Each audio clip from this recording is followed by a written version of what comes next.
kita langsung bahas aja nomor 1. Saya rasa nomor 1 nggak terlalu sulit ya, tinggal di otak-atik aja. Tapi teman-teman di sini tadi saya coba, ternyata di sini nggak ada pilihan jawabannya. Ini saya langsung tunjukin aja.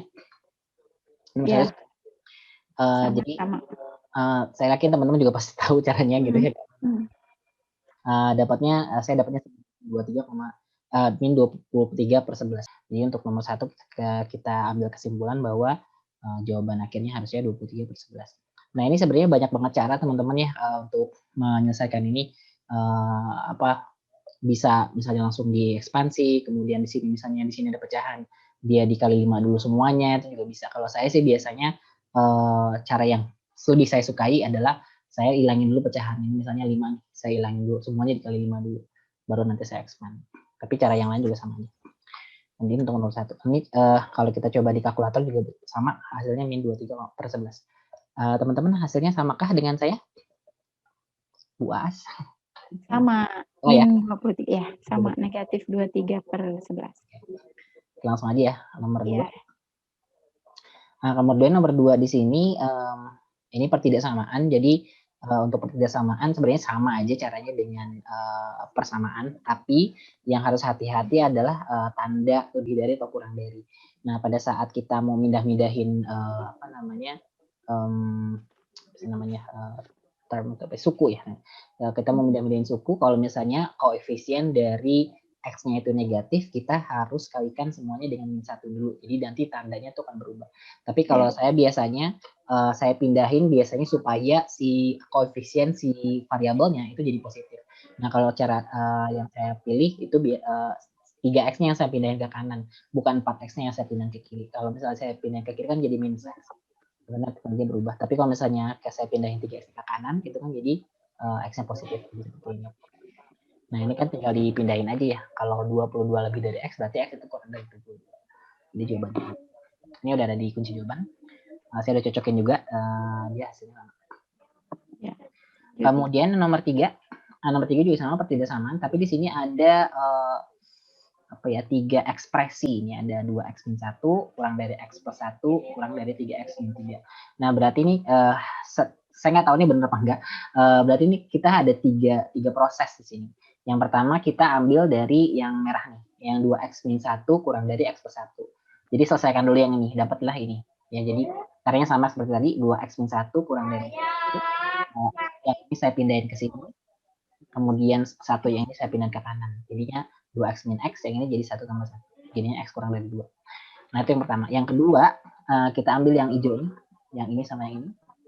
Berarti X plus 1 kurang dari 3 min X. Yang tadi saya udah sampai juga, kalau bisa koefisien dari si X-nya positif, jadi yang ini yang kita pindahin ke sini.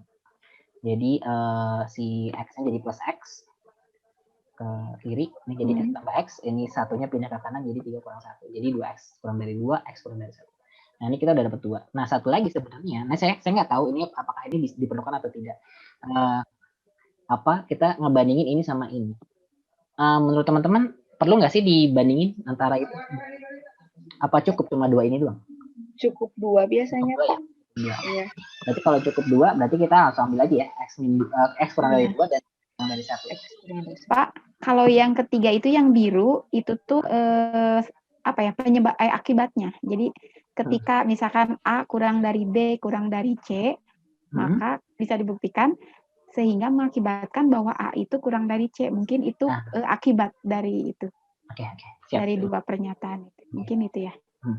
Berarti jadi cukup 2. Cukup 2 aja, Bu ya. Oke, sip. Oke, terima kasih banyak, Bu. Nah, kemudian setelah kita sudah mendapatkan 2 pertidaksamaan ini, X kurang dari 2 dan X kurang dari 1, kita buat garis bilangan ya, Bu ya. Biar kelihatan yang mana yang memenuhi semuanya. Jadi kalau misalnya ini kalau kita hiraukan yang warna biru, ini yang pertama X kurang dari 2 sama X kurang dari 1, yang diarsir ini adalah daerah penyelesaiannya, yaitu X kurang dari 1. Jadi jawabannya adalah yang A. Ya. Itu ya. Lanjut ke nomor 4.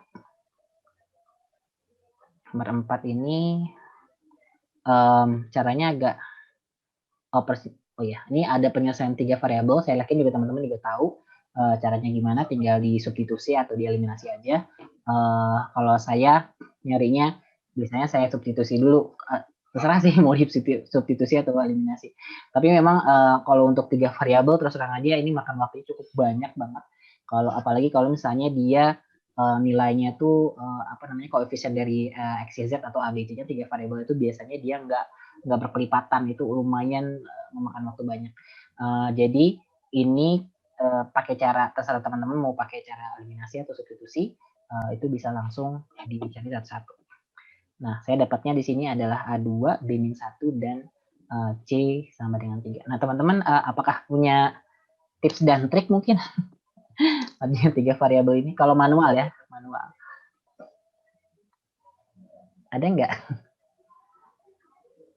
Bisa pakai matriks mungkin, Pak. Bisa pakai matriks. Aturan Cramer. Iya. Nah, itu saya nggak paham tuh. Mungkin nanti. Kalau saya tadi nyoba pakai yang apa tuh? Operasional apa tuh namanya lupa. Tapi anehnya nggak ketemu. Jadi operasi apa tuh namanya ya? Yang di baris dirubah-rubah itu ya. Oh iya. Yang R2, tapi yakin caranya, tapi kok nggak ketemu, malah pecahan-pecahan gitu, nggak tahu ini apakah belum ini. Pakai OBE ya, Bu? OBE, nah itu operasi apa sih namanya? Baris elementer ya itu. Ini waktu kuliah di aljabar matrik ya. Iya, betul. Apa? Jadi merasa kuliah lagi. Betul. Iya. Tapi itu sebetulnya mudah ya, cuman ini kenapa nggak udah 2 kali cara itu ternyata nggak ketemu, nggak tahu memang cara saya salah atau gimana. Malah ketemunya pecahan yang nomor 3. Mungkin selang hitung aja kali Bu. Memang ya akhirnya eliminasi substitusi lagi, balik lagi. Iya. Itu emang kalau pakai OB itu saya akan bilang bahwa tingkat kita melakukan kesalahannya itu cukup besar menurut saya. Maksudnya pada saat kita salah hitung satu aja itu pasti langsung ke belakang itu. Iya, betul. Makanya saya terus terang aja saya tidak memilih pakai cara itu. Saya lebih pakai cara substitusi aja gitu kalau misalnya kita pakai manual. Nah, ini ketemu ya, sudah ada sesuai dengan jawabannya, sesuai dengan kuncinya, yaitu A-nya 2, B-nya 1 dan C-nya. Oke, nanti mungkin yang punya cara yang lebih jitu lagi, lebih cepat atau lebih gampang boleh. Oke, lanjut ke nomor 5. Nomor 5 ini pertanyaannya sistem persamaan linear berikut yang mempunyai tak hingga banyak solusi. Jadi kalau misalnya dua variabel kan berarti kita minimal harus punya 2 persamaan untuk menyelesaikan persamaan tersebut. Tapi apabila kedua persamaan tersebut dia saling berkelipatan misalnya atau sama gitu, itu berarti dia penyelesaiannya tak berhingga. Nah, contohnya begini. Kalau misalnya untuk yang A, ini kan tidak berkelipatan ya. Ini A itu X itu koefisien 1, Y itu koefisiennya -2. Misalnya dari sini aja deh. Ini kalau dia ke -2 berarti kan ini dikali -2. Ini kalau dikali -2 kan nggak jadi 3. Berarti dia tidak berkelipatan atau tidak berulang. Nah, yang B kalau kita lihat di sini, ini X min 2Y sama dengan min 3. Nah, terus persamaan kedua, min 2X tambah 4Y sama dengan 6. Sedangkan ini kalau misalnya kita sederhanakan, ya kita tahu nih semuanya ini ternyata bisa dibagi min 2. Kalau kita bagi min 2 semua, min 2X jadi X. 4 jadi min 2Y. 6 jadi min 3. Jadi dia balik lagi ke sini persamaannya. Gitu. Jadi sama aja untuk yang B ini, sebenarnya kita cuma punya satu persamaan, tapi kita harus punya 2 variabel yang harus dicari. Jadi kalau misalnya persamaannya seperti ini, berarti dia mempunyai tak hingga banyak solusi. Ibaratnya sama kayak gini, X tambah Y sama dengan 2 misalnya. Oh berarti X-nya bisa 0, Y-nya bisa 2. Atau X-nya 1, Y-nya 1. Berarti kan dia tak berhingga. Karena dia akan membentuk sebuah garis. Gitu. Jadi teorinya seperti itu. Nah kalau dicek C, D sama E, itu nggak ada yang berkelipatan atau berulang, atau yang dia sama persis persamaannya. Benar nggak? Benar ya? Ada teori lain nggak teman-teman? Untuk nomor 5 ini. Nggak ada ya? Berarti gitu ya? Iya, sama Pak, gitu. Sama ya? Dari perbandingan koefisiennya gitu. Ya, baik. Sip, nomor 6. Nomor 6. Nah, ini nomor 6 saya nggak ngerti. Terus aja. Saya nggak paham. Bu Aas. Silakan Bu.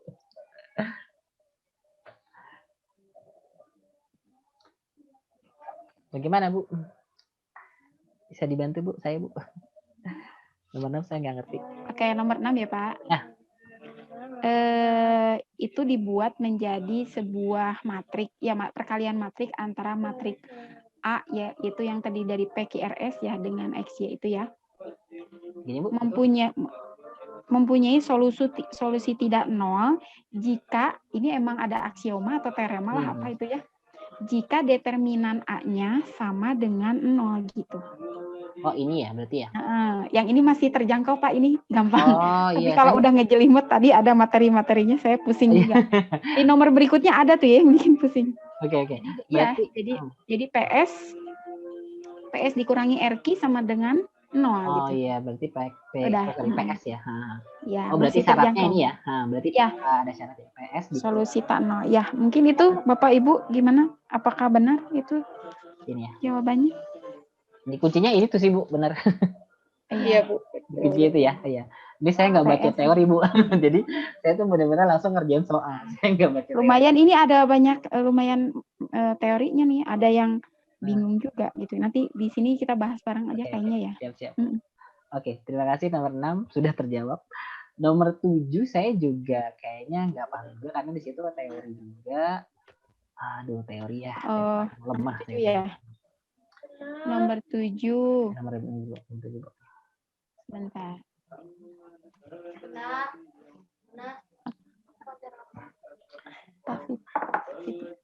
Oke, di situ ada yang benar kecuali. Jadi kita cari yang salah. Kalau SPL homogen itu apa ya, Bu? SPL homogen. Homogen itu apa ya? Homogen sama. SPL homogen itu apa ya? Tadi itu mempunyai apa ya? Saya nggak baca pas itunya. Ada. Ada Bu. Apa tuh Bu? Boleh Bu di-sharing. SPL homogen itu apa ya?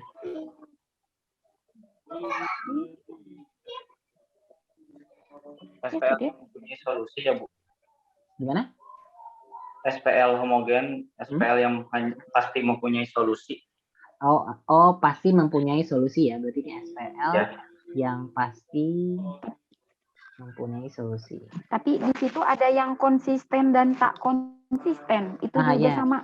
Nah, ini kalau apa? Konsisten berarti SPL mempunyai solusi. Kalau yang tidak konsisten tidak mempunyai solusi. Oh iya. Dengan dua pembahasan yang berbeda dengan yang tadi homogen gitu ya. Ya, betul. Berarti kalau tadi dibilang SPL homogen itu adalah SPL yang pasti mempunyai solusi, dan SPL yang kalau misalnya konsisten berarti dia punya solusi, berarti benar ya. Berarti ini pernyataannya benar. Iya. B yang B. Iya. Oke, ini berarti yang perkalian B. matriks ya? Bukan berarti. Ini apa nih? Ini matriks kan ya? Iya, perkalian matriks itu Pak. Oh iya, betul. Jika determinan tidak sama dengan 0. Berarti dia harus ada inversnya ya, berarti si A. Ya, betul si A-nya. Berarti ini benar ya. Karena pada saat kita mau menyelesaikan X ini, berarti kan si A ini harus diinverskan untuk ke sana ya. Iya, ada inversnya ya. Oh, gitu. Oke, kemudian yang C SPL ini O itu berarti 0000 ya berarti ya. Ya kan ya? Benar nggak sih? Iya. Ya, betul. Mempunyai tak hingga banyak penyelesaian jika ini yang tadi ya. Yang nomor 6 ya Bu ya kalau nggak salah. Iya, ini yang 6 nih. Iya. Berkaitan dengan yang tadi. Kalau yang tadi kan dia penyelesaiannya berarti ini bukan 2 kali 2 bukan 2 kali 2 ya, berarti 2 kali 1 nih hasilnya. Ini harusnya jadinya hasilnya jadi begini. Jadi ini berkaitan dengan nomor 6 tadi berarti dia kalau nggak tak hingga penyelesaian dan tadi determinannya sama dengan 0 ya. Berarti sesuai dengan yang nomor 6. Kemudian yang D ada SPL yang tidak mempunyai hitungan sesuai. Ada. Ada ya? Ada. Ada ya? Ada. Oke, berarti SPL tak konsisten. Oh, berarti tadi ya tak konsisten ya. Oke, sip. Terima kasih. Iya. Iya. Oke, yang terakhir. Selalu mempunyai solusi tak 0 jika M kurang dari berarti matriks ya. Harusnya itu secara teori M sama dengan N. Iya. Oke, terima kasih. Halaman 17, Pak. Kalau yang M kurang dari N apa ya? M kurang dari N apa ya? Itu tak hingga, Bu. Oh, tak hingga. Oh Oke. iya, iya. Sehingga banyak solusi. Selalu punya solusi tak nol. Ini apa tadi? Kalau kalau solusi Kalau selalu mempunyai solusi tak nol, berarti bisa jadi punya solusi banyak. Bener nggak? Gimana? Sama nggak pengertiannya ya? kalau di sini di halaman 17 mah beda Bu. Jika M kurang dari N mempunyai tak hingga banyak solusi. Oh. Jika M sama dengan N mempunyai solusi tak nol. Oh iya, iya, iya. Berarti ini tak hingga banyak solusi gitu ya? Kalau yang M kurang dari N ya? Ya betul, Iya. betul Pak. Hmm. Oke, sip. Berarti yang tidak benar adalah yang ini ya? Yang Sip.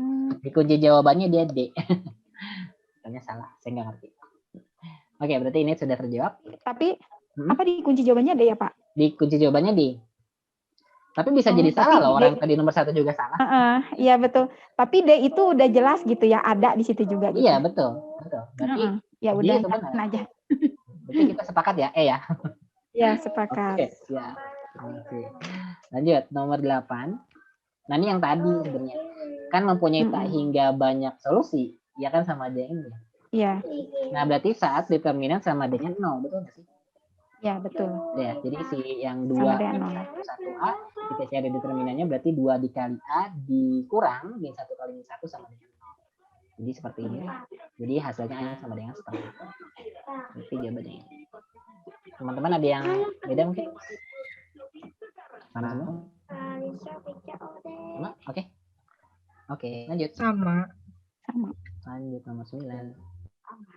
Oke, ini juga sama yang tadi ya.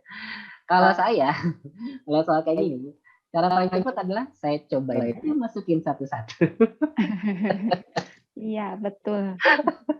Saya langsung masukin. Atau pakai kalkulator yang tadi. Ini saya langsung aja nih, saya tinggal ketik aja, tinggal enter langsung keluar 1, 2, 3.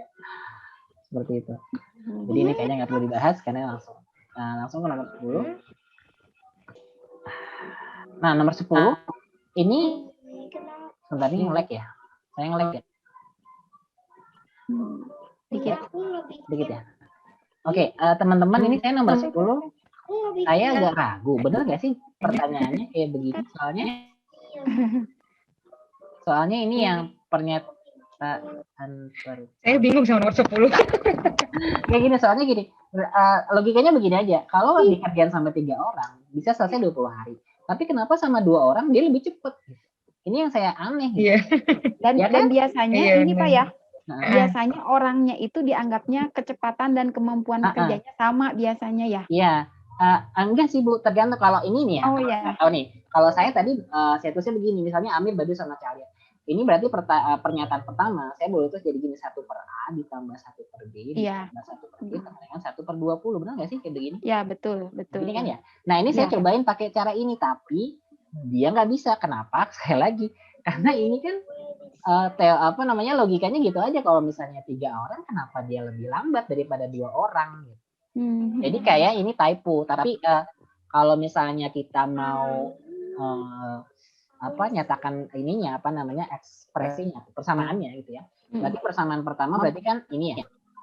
Iya betul.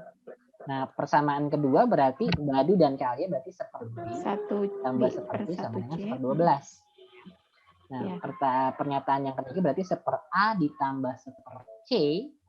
Benar ya? Iya. Kali ya, sama dengan 1 per 10.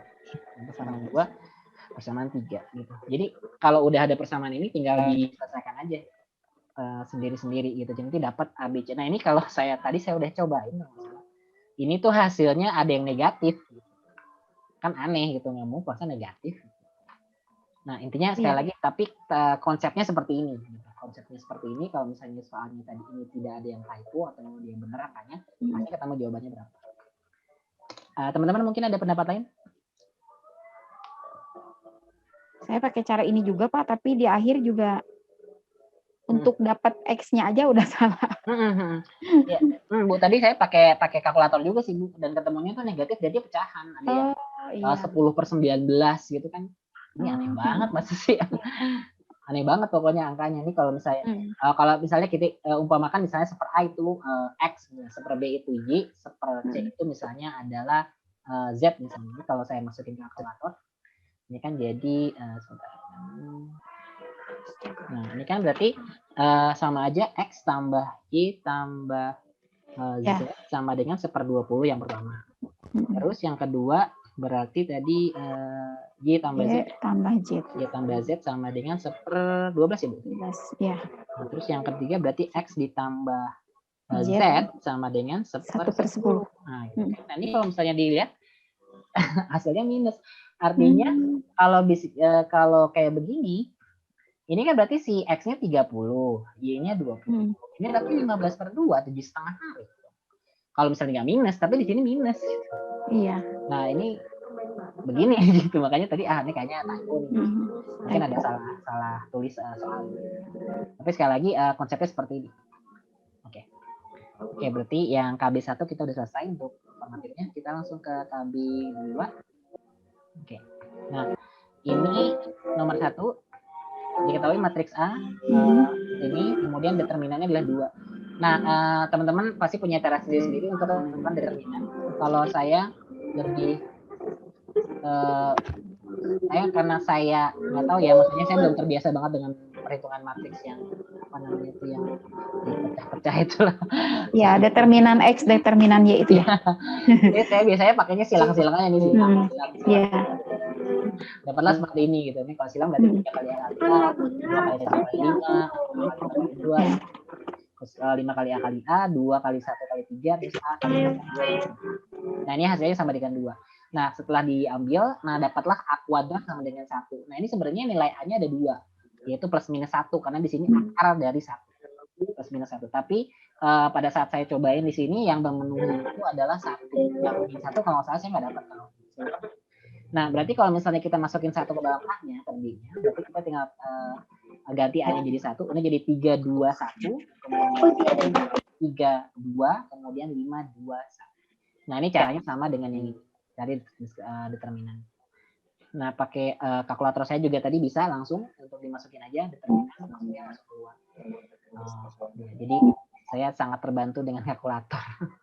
Nah, itu ujian boleh pakai kalkulator nggak ya? Nggak kelihatan kan, Pak? Pak, tadi saya ini yang plus minus 1 ketika dicobain kata Bapak tadi yang negatif 1-nya kemana tuh, ke persamaan apa? Sama ke sini juga. Maksudnya kan berarti kan saya masukin 1, saya dapatnya segini nih, 2. Tapi kalau saya lupa saya masukin min 1 kalau nggak salah nggak jadi ini deh. Sebentar ya. Ke B, maksudnya ke B. Ke dalam si B. Ke matriks B. Kita coba pakai kalkulator lagi ya. Langsung aja kalkulator. Kalau misalnya ini kan kalau kita jadikan si A-nya min 1, itu kan berarti jadinya kita masuk ke determinan. Nah, berarti kan ini kita tinggal masukin angkanya jadi 3, 2, min 1. Kemudian ada 7. Kalau ini min 1 berarti ini jadi 1 ya. Terus ini jadi 0. Kemudian ini jadi 5, ini jadi 2, ini jadi min 1. Ini benar nggak ya? Saya juga nggak tahu. Sama deh, dapat juga 2 deh. Sama. Sama, Pak? Sama. Iya. Ya, jadi tidak masalah. Berarti 1 dan min 1 sama-sama menghasilkan 2. Ya, makasih. Kemudian langsung nomor 2. Ini nomor 2 agak panjang tadi saya di sini ada matriks A, yaitu AB, 2B, dan A. Terus memenuhi persamaan A kuadrat plus 2A plus I sama dengan 0. Nah, ini saya nggak tahu apakah ini bisa pakai persamaan kuadrat ya. Apa kayak X, ini jadi X plus 1 kuadrat. A tambah 1 itu ya? A tambah 1 kuadrat ya? Iya benar. Saya nggak tahu dia bisa apa enggak. Tapi saya coba sih begini sih. Kayaknya enggak deh, Pak. Nggak bisa ya? Iya, karena matriks kan itu ukurannya 2 kali 2 ya. Dikalikan ditambah dengan kalau I itu apa ya? 101 itu ya? Iya, betul. Identitas. Oh, iya. Nah, saya nggak tahu pakai cara itu bisa apa enggak. Tapi saya pakai cara manual aja. Jadi saya kaliin A dikali A, terus ditambahin B dikali A, kemudian matriks identitas sama dengan. Nah, ini kalau kita kalikan kan jadinya ini. A kuadrat plus 2B kuadrat, 2AB dan seterusnya. Ini jadi saya ambil 2 persamaan aja nih. Yang paling gampang saya lihat tuh yang ini. Baris 1 kolom 2. Baris 1 kolom 2 di sini ada 2AB ditambah 2B ditambah 0 hasilnya 0. Yang ini. Nah, dari satu persamaan aja sebenarnya saya langsung dapat A sama B-nya. Biasanya kan kalau difaktorin 2B dalam kurung A plus 1 sama dengan 0. Berarti di sini A-nya adalah min 1 dan B-nya sama dengan 0. Nah, sebenarnya udah dapat, tapi saya tadi saya cobain bener nggak sih kalau dimasukin ke persamaan yang lain, bener ternyata pas saya masukin ke persamaan lain, misalkan nih baris 1 kolom 1 ternyata dia memenuhi juga. Ternyata si A-nya tuh A-nya min 1 dan B-nya 0. Gitu, setelah saya coba. Nah, kemudian yang ditanya karena B min A, kalau tahu B-nya 0 dan A-nya min 1, berarti tinggal 0 dikurang min 1. Hasilnya sama dengan 1. Nah, ini sesuai juga dengan kunci jawaban. Ini ada 1 di sini. Oke, teman-teman ada yang punya cara lain mungkin pakai yang tadi? Mungkin saya juga penasaran sih sebenarnya ini bisa nggak sih dijadiin jadi kayak Saya lagi ngotret-ngotret, Pak. begini gitu ya. Bisa nggak sih begini? Jadi kalau gini kan ini nggak tahu ya. Berarti kalau gitu kan A-nya itu harus jadi min 1 ya. Tapi jadi susah juga ya. Sebentar, itu jadi jadi tapi agak susah sih Bu, saya juga nggak ngerti. Udah cara manual aja deh sementara. Oke, teman-teman boleh coba kalau emang ada cara lain. Kita langsung ke nomor 3. Nomor 3 saya juga nggak tahu jawabannya karena saya nggak tahu nih Pak Irwan mungkin yang lebih paham dari saya kalau masalah teori. Saya benar nggak paham Pak. Mohon bantuannya. Di sini matriks A disebut simetrik jika A transpose sama dengan A. Jadi A transpose itu baris diganti jadi kolom. Nah, yang ditanya adalah berikut ini merupakan matriks simetrik. Ya, yang mana? Nah, ini saya cobain satu-satu. Itu semuanya jadi simetrik. Saya bingung jadi yang mana yang bukan simetrik. Yang mana yang disebut simetrik. Karena yang saya tahu simetrik itu kalau kita transpose ya hasilnya itu juga gitu. Misalnya kayak saya punya 1, 3. Misalnya saya punya matriks 2 kali 2 misalnya 1, 3, 5, 7 misalnya. Ini kalau di 1, 3, 5, 7. 1, 3, 3, 5 misalnya. Ini kan kalau ditranspos sama-sama jadi 1, 3, 3, 5. Kalau ditranspos gitu. Jadi dia akan sama. Nah, setelah saya cobain gitu pakai pemisalan, jadi kan ini harus sama nih dua angka ini. Nah, setelah saya cobain pakai pemisalan, saya cobain yang A, yang B, yang C, yang D, yang E itu sama-sama matriks yang simetrik kecuali yang A itu dia simetrik tapi dia hasilnya 0. Nah, saya nggak tahu nih. Saya minta bantuan teman-teman yang bisa jelasin. Gimana? Ibu-ibu, bapak-bapak, siapapun.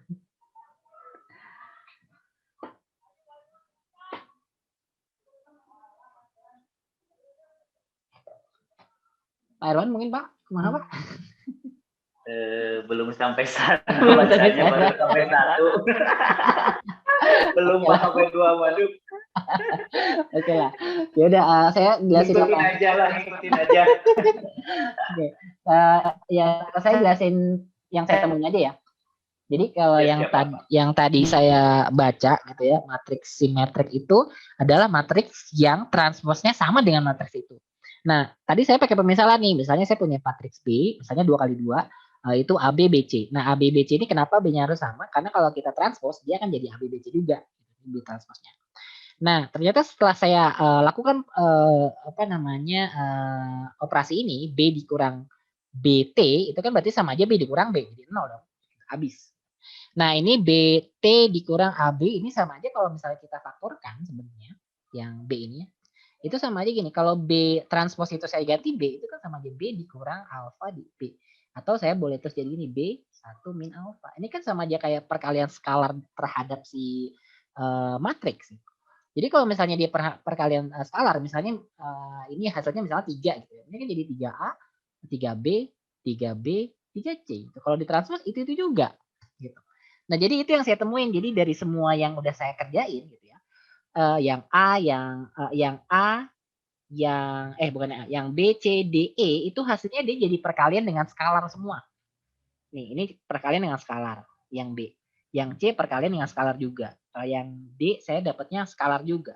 Yang E juga dengan skalar 2. Nah, kecuali yang A dia jadinya 0. Nah, saya nggak tahu apakah jawabannya A atau kalau saya lihat di kunci jawaban itu jawabannya E. Tapi E ini mirip dengan semua ini. Nah, itu saya nggak tahu. Nanti berarti ini kita skip dulu ya, karena sepertinya masih belum ada di sini. Nggak apa-apa. Nggak apa-apa, Pak. Ya, kita nomor 4 ya. Nomor 4 saya juga sama nih nomor 4. Kayaknya teori juga deh. Bentar. Udah mulai nge-lag nih. Nomor 4. Ya. Nomor 4 juga sama, teori juga. Misalkan A dan B matriks invertible. Matriks invertible adalah matriks yang mempunyai inverse. Karena dibilang invertible atau inverse. Nah, matriks berikut invertible kecuali. Nah, ini juga saya ngerti. Kalau misalnya kita kan nggak tahu ya matriks A itu berapa, matriks B berapa.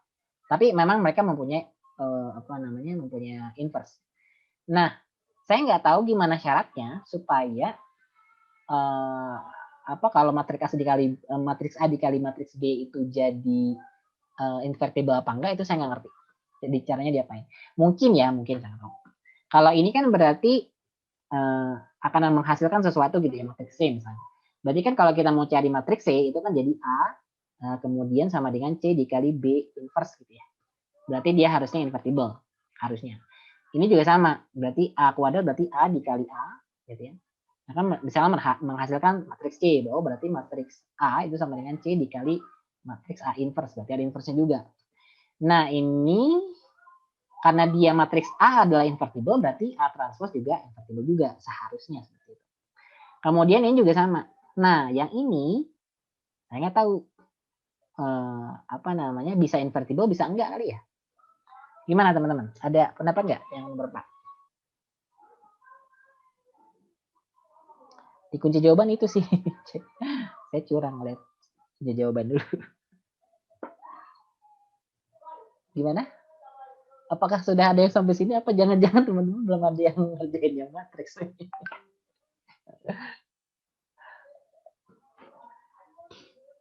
Oke, sepertinya kita skip dulu saja. Dugaan saya sih ini C. Kenapa jawabannya begini? Karena kita nggak tahu A sama B dan ini operasinya penjumlahan. Kalau yang ini kan semuanya kayak perkalian gitu ya. Perkalian yang A sama B perkalian, D sama E ini perkalian skalar, ini juga berarti matriksnya ke situ-situ lagi sebenarnya. Nah, yang C ini kita nggak tahu gitu kan, matriks A apa B kalau dijumlahnya bisa aja dia jadi determinan jadi 0 gitu ya. Berarti kayaknya asumsi penjumlahannya, Pak. Betul. Kayaknya begitu dari yang ini gitu ya. Kebetulan ini kan ada pilihannya ya, jadi ini. Tapi kalau misalnya soalnya udah kayak esai gitu, aduh saya nggak ngerti deh. Iya betul. Baik. Silakan Pak, PG semuanya insya Allah. Oh insya Allah PG semuanya, siap-siap. Ya juga sih mau ngoreksinya banyak ya, males juga ya pasti. Iya betul. Benar. Oke, kita ke nomor 5. Nah nomor 5 ini cuma dugaan saya aja, saya nggak tahu nih. Kalau saya mikirnya begini, ini kan ada 2 vektor. Saya baca dulu ya. Jika vektor-vektor tak 0, U dan V memenuhi panjang U tambah V sama dengan panjang U dikurang V, maka sudut antara U dan V adalah begini. Kalau misalnya kita punya dua vektor, misalnya vektor U, ini vektor U misalnya, kemudian saya punya vektor V di sini misalnya, arahnya ke sana. Nah, kalau misalnya kita mau operasikan ini, berarti kan begini ya, U tambah V gitu ya, U tambah V. Berarti kan sudut yang terbentuk adalah yang ini. Gitu, kalau misalnya U tambah V. Nah, kemudian di sini ada U kurang V. Nah, kalau U kurang V, berarti kan U-nya ke sana, kemudian V-nya dia berlawanan arah, berarti dia ke sana. Berlawanan arah ya. Gitu. Jadi kan yang sudut yang terbentuk adalah yang ini. Gitu ya. Yang tadi misalnya saya kasih nama alfa, ini saya kasih beta. Nah, dia bilang katanya sama nih. Ya kan? Berarti kalau ini asumsi saya aja ya. Asumsi saya adalah dia sudutnya akan sama. Kalau sudutnya akan sama, berarti kalau dia ke sana sama, berarti kan dia bentuknya U-nya ke sana gitu. Berarti V-nya ke sana, min V-nya ke sana gitu. Berarti sudut yang terbentuk adalah ini sama ini ada sama. Gitu. Jadi yang terbentuk dari A-nya alfa sama dengan beta itu yang 90 derajat. 90 derajat ya, Pak. Itu asumsi saya aja. Saya nggak baca teori sama sekali, cuman ngambil ini aja kesimpulan sendiri. Begitu kira-kira. dan di jawaban di kunci jawabannya benar 90 derajat. Begitu. Oke. Lanjut ya nomor 6. Siap. 6. Oke. Nah, ini harus dikerjain satu-satu, teman-teman. Ini banyak banget, ini PR banget kalau soal kayak begini. PR banget karena kita harus cari satu persatu. Ini ada vektor U sama ada vektor V. Nah, pernyataan berikut yang salah adalah, ini ada banyak banget. Kita harus ngitung proyeksinya, kita harus cari luas jajaran genjang, terus perkalian silang U kali V, terus komponen, terus sudut antara. Ini semuanya harus dihitung satu persatu untuk menentukan ini benar apa enggak. Nah, saya sudah coba A, saya sudah coba B, saya sudah coba C, dan saya sudah coba E. Tapi saya tidak paham cara mencari D. Apakah teman-teman bisa minta bantuan untuk itu yang D maksudnya apa ya? Komponen vektor U yang ortogonal pada V adalah 0, 10, 0. Teman-teman maaf nih, saya dengar suara saya nggak gema sendiri. Masih kedengaran jelas nggak? Jelas, Pak. Jelas ya? Oke. Jelas. Oke. Saya coba dulu ya. Mau jelasin dulu yang A. Proyeksi U pada V adalah vektor 8, 6. Jadi untuk menentukan proyeksi U pada V itu ada rumusnya, teman-teman pasti udah tahu. Tinggal pakai rumus ini. Perkalian dot U dan V jadi seperti ini. Kan vektor U adalah 8, 10, 6. Kemudian V adalah 4, 0, 3. Berarti perkalian dotnya adalah 8 kali 4. Jadi 32, 10 kali 0 sama dengan 0, 6 kali 3 jadi sama dengan 18. Dibagi panjang dari vektor V. Ini 403. Ini sama aja kayak hukum Pitagoras gitu ya. Akar dari 4 kuadrat tambah 0 kuadrat tambah 3 kuadrat. Seperti ini. Nah, ini dikuadratin. Nah, ini kan hasilnya di 5 kan? 5 dikuadratin jadi 25. 32 tambah 18 itu sama dengan 50. 50 bagi 25 sama dengan 2. Artinya si vektor ini, vektor si V ini kita kalikan dengan 2 saja. Yaitu jadi 806. Jadi yang A ini benar. Nah, kemudian yang B, di situ ada luas daerah jajar genjang yang ditentukan ditentukan oleh U dan V adalah 51 luas. Nah, ini terus terang aja saya juga baru browsing tadi. Saya nggak tahu caranya gimana. Tapi saya tadi browsing. Ternyata luas jajaran genjang yang dibentuk oleh dua vektor U dan V itu caranya tinggal dikali silang begini aja. Nah, ini sebenarnya caranya ada beberapa cara, tapi cara yang saya familiar itu pakai seperti mencari determinan matriks 3 kali 3. Jadi ini tinggal kali aja nih, ke sana, ke sana, ke sana, dikurang ke sana, ke sana, ke sana. Dapatlah ini. 30i berarti si matriks vektor dari luas ini adalah 30, 0 dan min 40. Perkalian apa namanya nih, saya lupa. Nah, artinya luas si jajaran genjangnya itu adalah tinggal panjangnya dia doang gitu. Kalau misalnya kita itu kan jadi tinggal di akar dari 30 kuadrat tambah 0 kuadrat tambah min 40 kuadrat. Hasilnya jadi 50. Jadi pernyataan B yang ada di sini ya dia benar. Gitu. Nah, kemudian yang C, vektor U kali V tegak lurus vektor U dan V. Karena tadi yang di B ini kita sudah mencari U kali V yang tadi 30, 0, 40, min 40.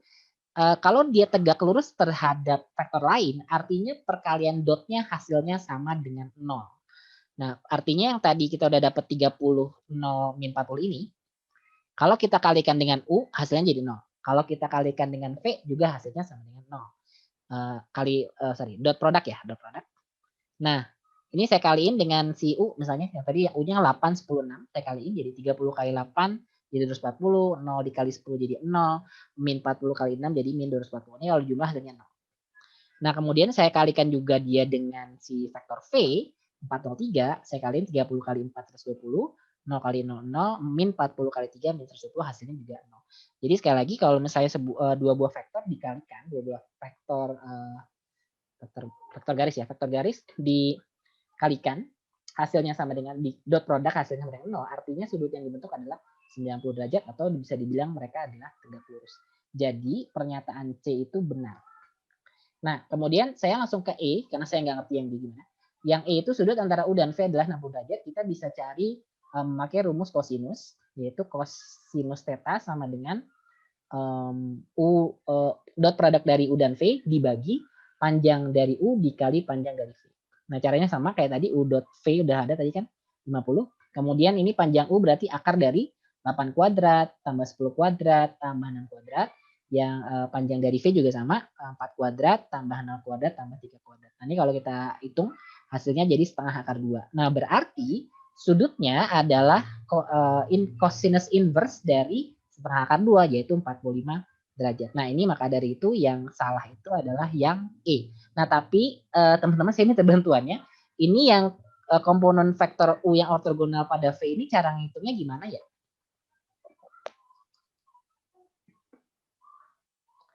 Ada yang bisa bantu? Bagaimana? Komponen vektor U yang ortogonal. Saya tahunya cuman kayak panjang vektor ortogonal, ya saya tahu. Terus apalagi tuh tadi?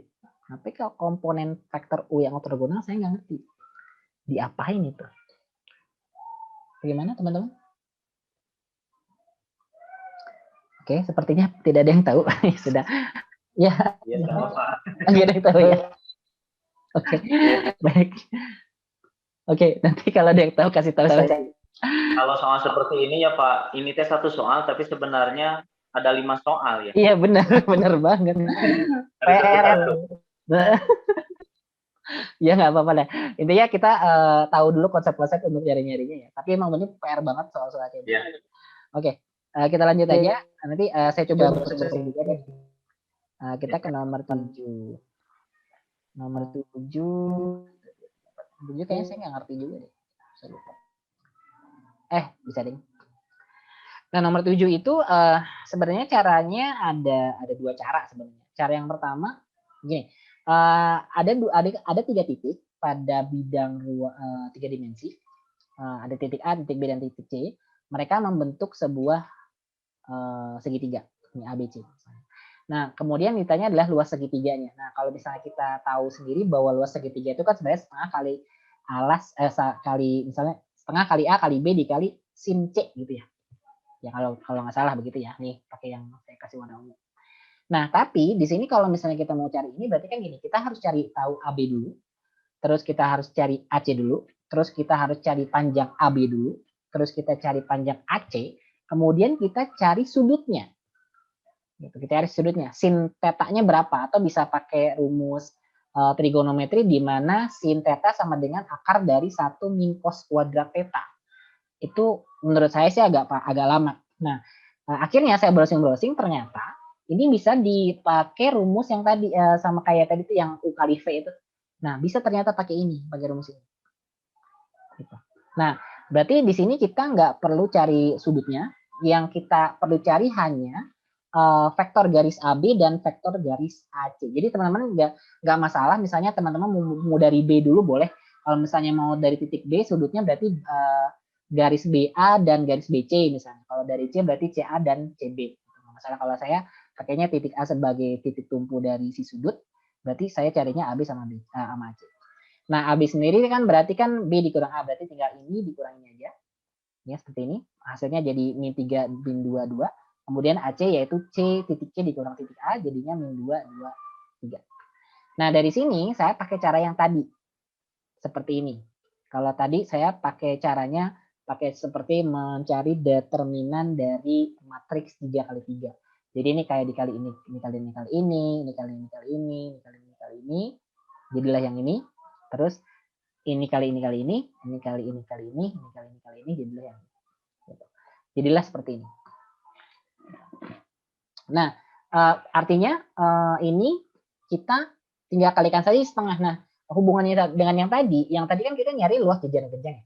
Nah, luas segitiga itu sebenarnya adalah setengah dari luas jajaran genjang yang tadi. Gitu. Jadi ternyata saya hubungkan, oh iya bisa lah ya, langsung aja setengah dikali luas jajaran genjangnya. Nah, sementara luas jajaran genjang tadi seperti yang sudah kita bahas di nomor 5. Nah, seperti ini. Nah, setelah kita sudah dapat ininya, kita langsung cari panjang dari luasnya dengan cara seperti mencari diagonal ruang ya. Ya tinggal dikuadratin aja ini. Min 10 kuadrat, tambah 5 kuadrat, tambah min 10 kuadrat. Nah, ini kalau dihitung hasilnya jadi 15.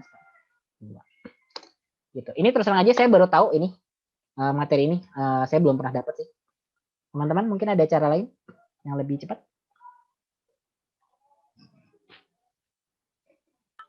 Mungkin yang ini pakai apa? Mungkin seperti yang Bapak bilang tadi, mencari panjang A, B, B, C gitu ya. Nah, itu nanti pakai rumus yang S itu loh, Pak. Akar dari S, Oh S iya, pakai itu. betul. Yang Dan S, itu, akar, S min A, S min B gitu ya? rumus itu diberikan di tingkat SMP. Ya, Oh, ada. saya nggak pernah ngasih. Bu. Iya, itu mah pengayaan, Pak. Pengayaan. Iya, saya nggak pernah ngasih. Oh iya. Ini saya juga tadi browsing. Saya lihat sih ada sih yang pakai cara ini, tapi saya akhirnya memilih pakai cara yang ini aja kayaknya lebih. Tapi untuk yang ini saya juga baru tahu. Jadi apa determinan apa Pak tadi ini luas? Determinan dari ini. Oh, luas jajar genjang. Luas jajar genjang. Tadi kan kita udah yang dibentuk dari dua itu gitu ya, dua garis. Benar. Dua vektor itu.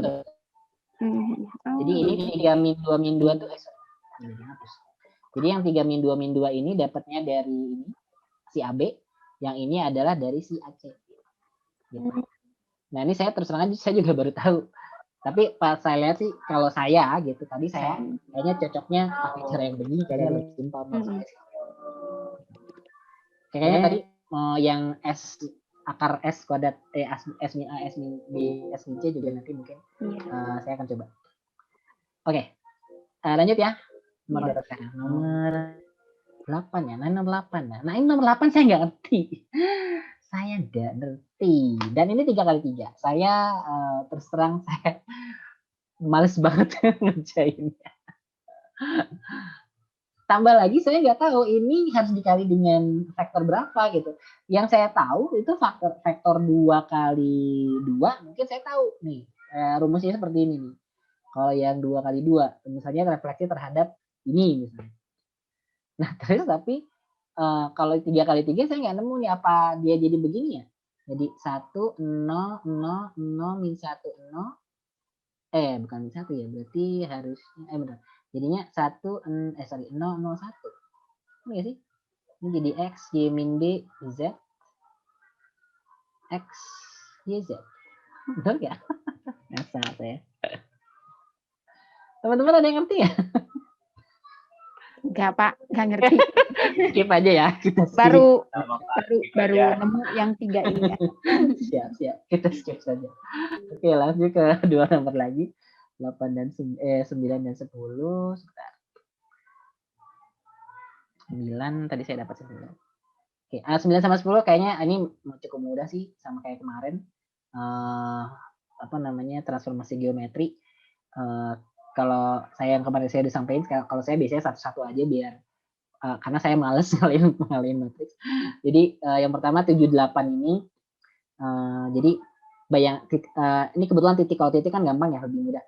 Jadi tinggal ini aja, lihat di sini ada titik 7,8 direfleksikan terhadap Y sama dengan min X. Kalau direfleksikan terhadap Y min X, berarti kita tinggal tuker tempat si X sama Y-nya, kemudian dikali dengan min 1.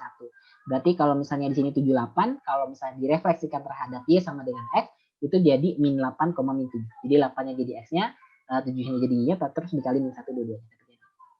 Nah, kemudian setelah itu dilanjutkan refleksi terhadap garis Y sama dengan 4. Nah, yang tadi yang kemarin saya udah jelasin juga, kalau misalnya direfleksikan terhadap garis Y sama dengan B misalnya, berarti yang X-nya nggak berubah, jadi tetap min 8. Jadi teman-teman kalau misalnya udah ada pilihan seperti ini, lihat aja di pilihannya, yang ini kan satu-satunya jawaban yang memungkinkan, karena si X-nya kan nggak berubah. Gitu. Jadi nggak usah dihitung Y-nya pun udah tahu bahwa jawabannya pasti C. Nah, tapi kalau misalnya memang kita mau hitung Y-nya juga, berarti tinggal pakai cara yang kemarin, berarti 2B dikurang Y ya, kalau nggak salah. Jadi 2 dikali si B ini, 2 dikali B, kemudian dikurang dari titik awal si Y-nya, yaitu min 7. Berarti 2 dikali 4 jadi 8, 8 dikurang min 7 jadi 15. Jadi seperti ini. Nah, ini nomor 9. Ini cukup mudah. Kemudian nomor 10 terakhir hari ini. Bayangkan garis Y sama dengan X plus 2 yang translasi menurut vektor U 1 min 2 dilanjutkannya juga sama, saya satu biasanya, kalau saya biasanya satu.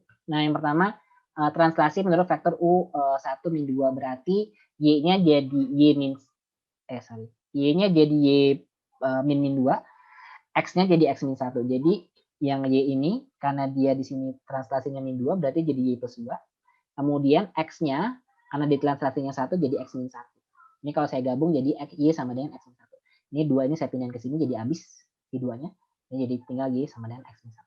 Nah, ini untuk translasi yang pertama. Kemudian dilatasi dengan faktor K sama dengan 3.